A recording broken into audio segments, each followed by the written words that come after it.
Of course, Alberta has the right to withdraw from the CPP should it so choose. All of the ministers recognize that today. And every single minister, including me, a proud daughter of Alberta, spoke about our respect for the people of Alberta and for the absolutely essential role that Alberta plays as an economic engine for our whole country. But Alberta's choice about the CPP also implicates every single Canadian. So it was important for all of us as the federal government and provincial and territorial finance ministers to be present and to discuss together what the consequences for the whole country would be if Alberta were to leave the CPP, what the consequences would be for people across the country, including for the people of Alberta. That includes the financial reality for a province that decides to withdraw from the CPP. And that's why I told ministers today that I would ask the chief actuary to provide an estimate of the asset transfer based on a reasonable interpretation of the provisions in the CPP legislation.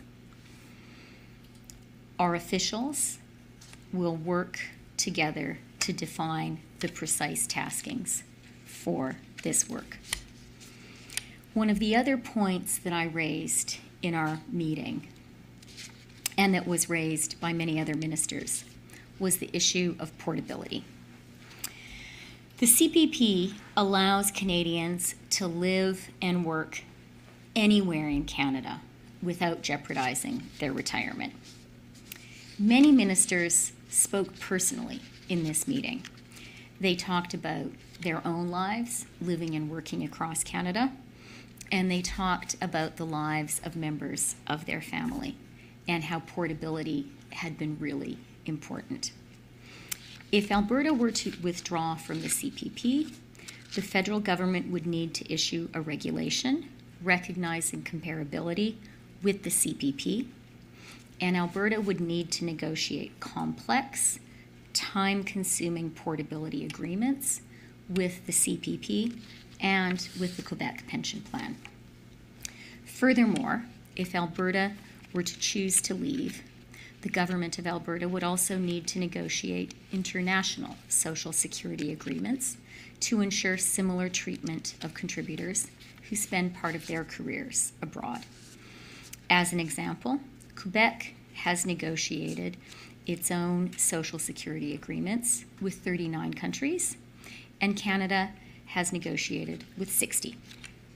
This would be a complex and multi-year process, and it would be taking place at a time of real uncertainty, geopolitical uncertainty, global economic uncertainty around the world. I truly believe, as Deputy Prime Minister and as Finance Minister of Canada, that adding to that uncertainty right now is not something that would help Albertans or any Canadians. Because at the end of the day, this conversation is all about the well-being and the financial security of all Canadians. Since the CPP was founded nearly 60 years ago, no province has ever left. This action is unprecedented. It would be very complicated, and it would come at a time of great uncertainty and complexity.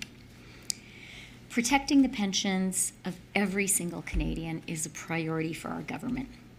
We will always stand up for the Canada Pension Plan and for the secure and dignified retirement it provides to all Canadians, a point I made clear in today's meeting. This is just the beginning of a national conversation, and I expect to meet with my ministerial counterparts in person in the coming weeks. Thank you, and I'm happy to take your questions.